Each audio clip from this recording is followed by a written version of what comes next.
दोस्तों नमस्कार। मैं अजय सोनी अपने YouTube channel Ajay Kumar Soni educational channel में आप सभी का हार्दिक स्वागत एवं अभिनंदन करता हूं। दोस्तों जैसे हम सभी को ज्ञात ही है कि अभी लोकसभा चुनाव छत्तीसगढ़ राज्य में 2024 के लिए होने हैं, जिसमें हम सभी की ड्यूटी लगी हुई है। कुछ भाई एवं बहन ऐसे हैं जिनकी पहली बार ड्यूटी लगी हुई है, उनको कुछ समस्याओं का सामना करना पड़ रहा है, इसलिए ये वीडियो उनकी सहायतार्थ मैं बना रहा हूँ। ये वीडियो अगर 1% भी उनके काम आता है तो मैं अपनी मेहनत को सार्थक समझूंगा। तो दोस्तों ये वीडियो आप लोगों के लिए है और आप ही के लिए मैं ये मेहनत कर रहा हूँ। तो आज अपन लोग देखेंगे दोस्तों, इलेक्शन ड्यूटी में सबसे महत्वपूर्ण दस्तावेज जो होता है मतपत्र लेखा, जो बिल्कुल सही सही भरे होने चाहिए। इसी के आधार पर जो है मतगणनाएं होती हैं। तो आज इसको अपन लोग दोस्तों भरना सीखेंगे। आइए देखते हैं PDF, उसके बाद मैं बताते जाता हूं कि कैसे इसको भरना है।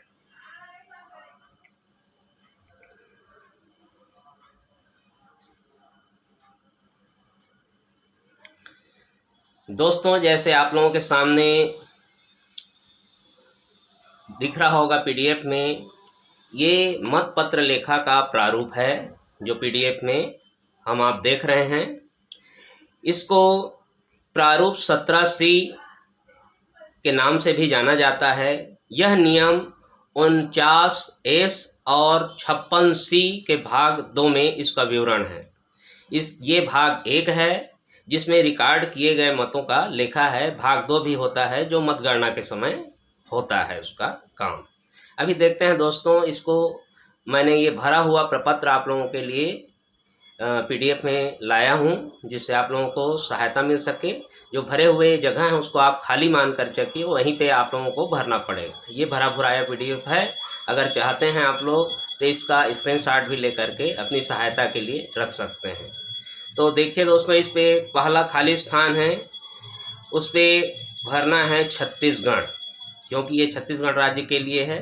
तो छत्तीसगढ़ भरना है। उस पर बाद उसमें लिखा हुआ है कि निर्वाचन क्षेत्र से, अब मेरा मान लीजिए निर्वाचन क्षेत्र जो है 4 नंबर कोरबा लोकसभा क्षेत्र आता है, तो मैं इसमें 4 नंबर कोरबा भरूंगा, लोकसभा को टिक लगाऊंगा।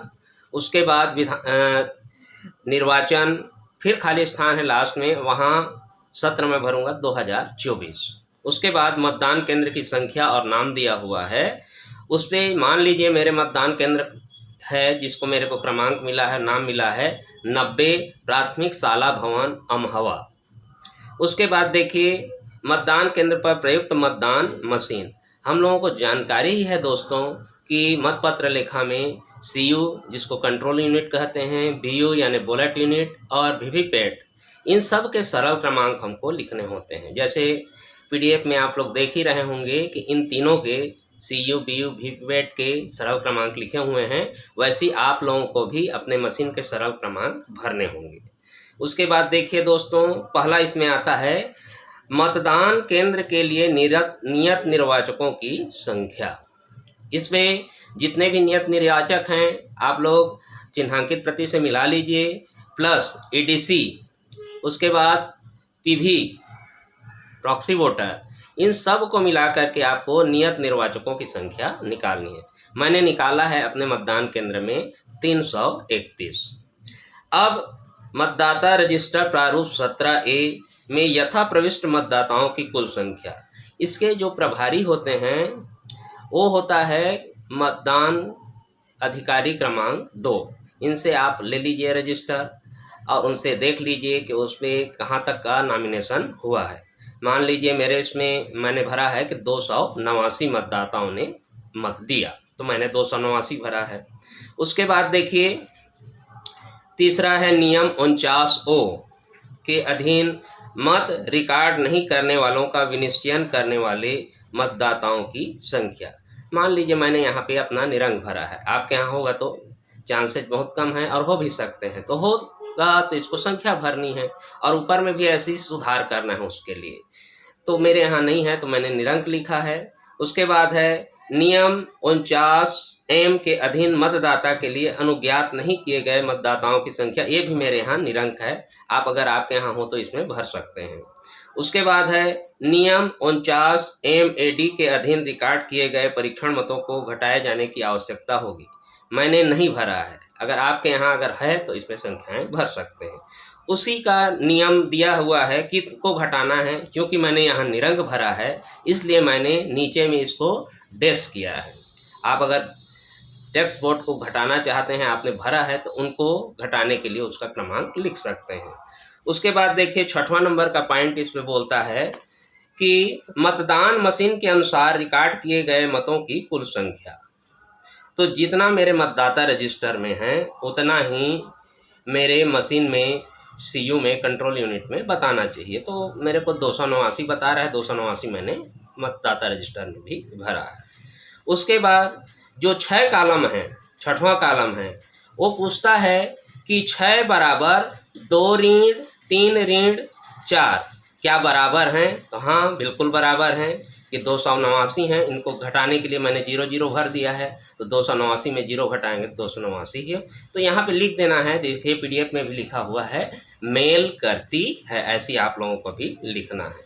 उसके बाद 8वां कॉलम इसमें दिया है दोस्तों, उन मतदाताओं की संख्या जिन्हें निविदा मत पत्र नियम 49B के अधीन जारी किए गए। अगर जारी करते हैं तो संख्या लिखनी है, अगर नहीं जारी करते हैं तो निरंक भर देना है। मान ली अब इसके बाद निविदा मत पत्रों की संख्या इसमेमें भरनी है आप लोगों को। इसमें ए है उपयोग के लिए प्राप्त 20 मिलेंगे आप लोगों को। कहाँ से कहाँ तक, जैसे मैंने भरा है 002181 से 002200 20 ठो।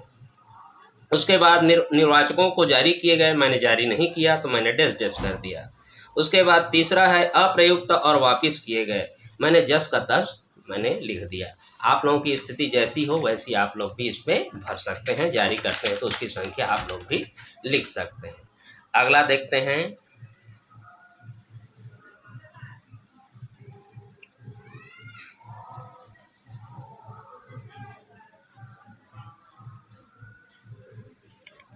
अगला देखते हैं दोस्तों, इसमें अब देखते हैं प्रदाय की गई पेपर सील की कुल संख्या। तो आप लोगों को भी 3 पेपर सील, जिसको हरी पत्र मुद्रा के नाम से जानते हैं, 3 मिलेंगी।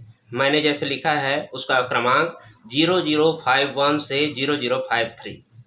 अब इसमें दूसरा कॉलम पूछता है कि प्रयुक्त किए गए पेपर सील की कुल संख्या। आपने एक उपयोग किया है तो 1 लिख दिए, ये जैसे PDF में लिखा हुआ है।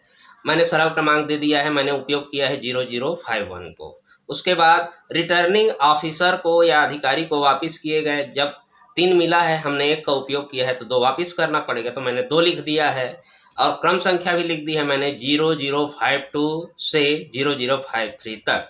उसके बाद चौथा कॉलम बोलता है क्षतिग्रस्त पेपर सील की यदि कोई हो तो उसकी संख्या। अगर आपके उपयोग करते कोई फट गया है या नुकसान हो गया है तो उसकी संख्या दे सकते हैं, अगर नहीं है तो निरंक भर दीजिए। तो मैंने निरंक भर दिया है। उसके बाद दायां हाथ साइड आप देखिएगा PDF के मतदान अभिकर्ताओं के हस्ताक्षर। जो मतदान केंद्र में आपने एजेंट नियुक्त किए हैं, एजेंट नियुक्त हैं, आपने उनको घुसने का परमिशन दिया है, उन मतदान अभिकर्ताओं का यहाँ 1 2 3 4 5 जितने भी हैं उनका सिग्नेचर करा लीजिए। सिग्नेचर कराने के बाद पीठासीन अधिकारी के हस्ताक्षर भी लिखा हुआ है दायां हाथ साइड में नीचे में, और मतदान केंद्र का क्रमांक। मेरे मतदान का केंद्र का क्रमांक है मान लीजिए 90, तो 90 मैं लिख दिया और पीठासीन अधिकारी महोदय इस पे सिग्नेचर करके इसको भर लेंगे पूरी तरीके से। ये इतना करने के बाद आपका मत पत्र लेखा, जो एक इलेक्शन का सबसे महत्वपूर्ण दस्तावेज है, वो तैयार हो जाता है जमा करने के लिए। इसको आप लोग 2 प्रतियों में बनाएंगे जमा करने के लिए, और जितने भी मतदान केंद्र में जितने भी पार्टियां हैं उसके एजेंट लोगों को या अभिकर्ताओं को मांगे जाने पर आप लोगों को एक मत पत्र लेखा उनको उपलब्ध कराना पड़ेगा। तो आशा है आप लोगों इस वीडियो से कुछ जानकारी मिली होगी और आप लोगों को इससे ज़रूर कुछ मदद मिली होगी। इन्हीं आशाओं के साथ आज मैं ये वीडियो समाप्त करता हूँ। अगले वीडियो में फिर मिलेंगे दोस्तों। जय हिंद, जय भारत, जय छत्तीसगढ़।